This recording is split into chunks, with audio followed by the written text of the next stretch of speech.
What's going on, guys? Titans 22, Chiefs 21. Do we know this was coming? Did we really see this coming? We got 5 straight playoff home losses, but, this is the Andy Reid era. That first one was kind of a hiccup. And then that second one to the Steelers, we'll just throw that out the window. We're going to get it done against the Titans tonight. No, we're not going to get it done against the Titans tonight. Actually, we're not going to score any points in the second half. How many times has that happened before? Can you count on one hand? No, you can't count on one hand.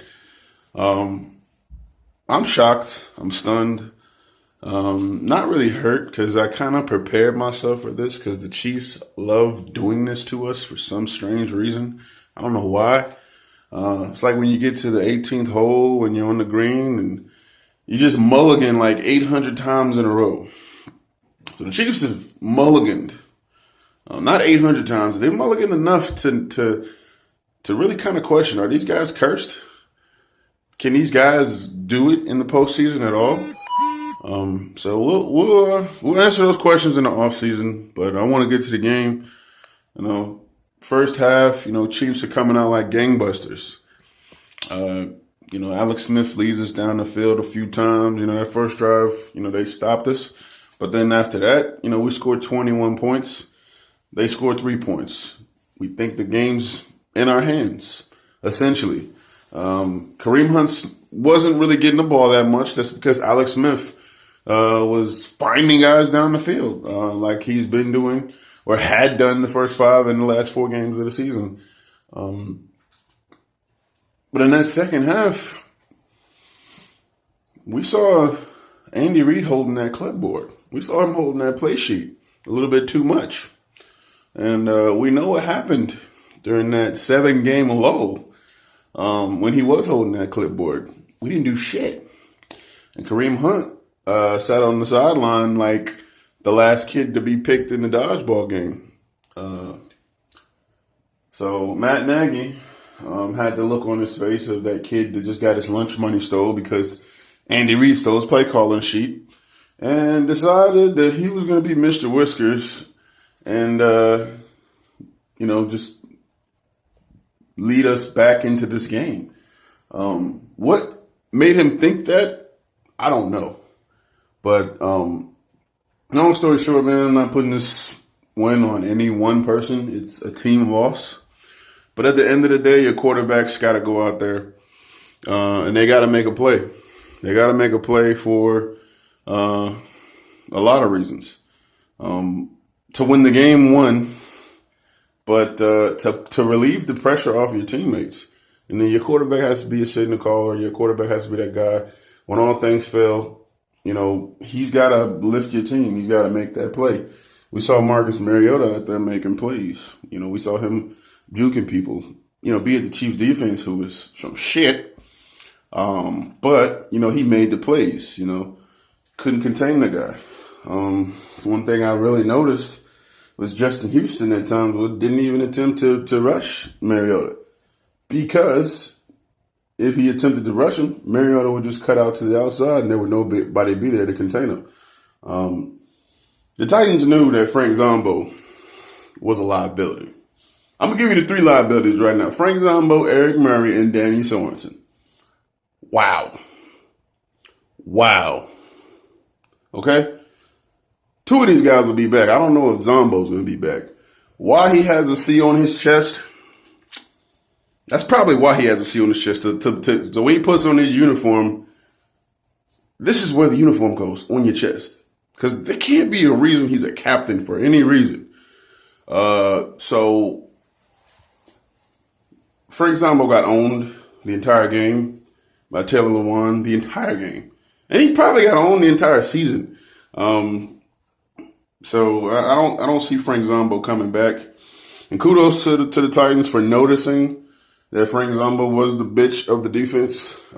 Because I think my sister could have thrown a block for Derrick Henry when he broke for that first down, crucial first down in the third quarter. In the fourth quarter.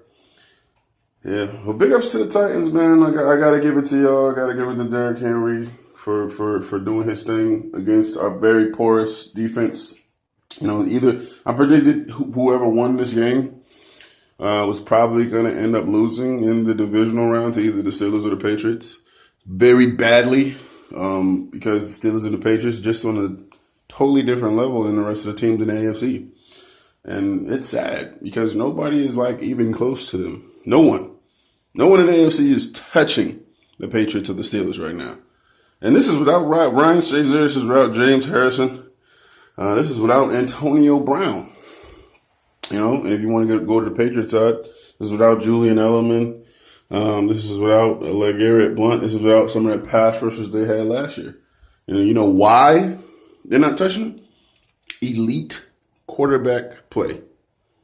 Elite quarterback play gets you to where you need to be in the playoffs. And today we saw okay quarterback play from Mariota. He made some plays with his feet. He did some things. He made that big throw to Eric Decker. But elite quarterback play is going to get you there and beyond. So when Mahomes has a full offseason under his belt, depending upon what they do with Alex Smith, I really think they're going to trade him or release him because he didn't make the play. He didn't make the play.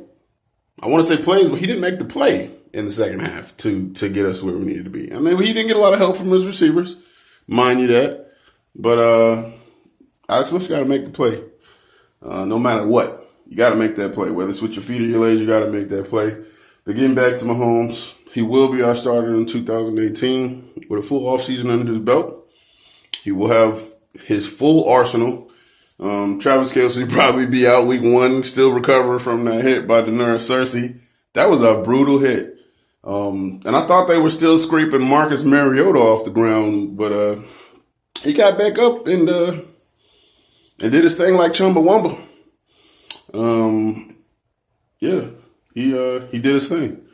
So we gotta give up big ups to the Titans, man. They did it, big ups to the Steelers or the Patriots next week for beating the Titans because they will lose.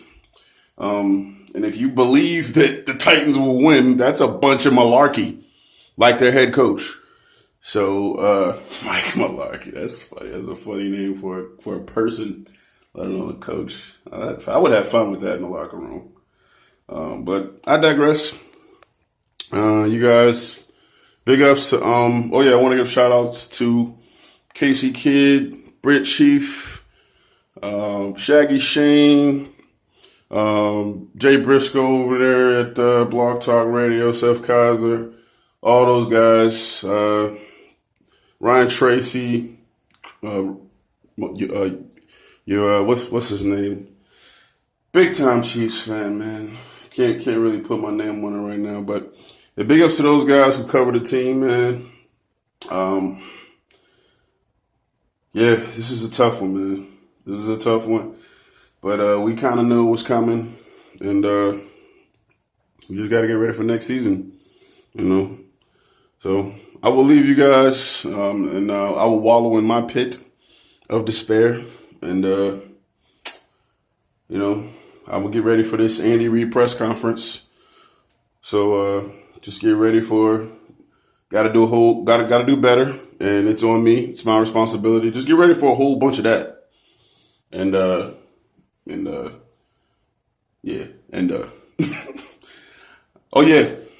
Casey Chesney. That's my boy right there too. All right, guys. Y'all be easy.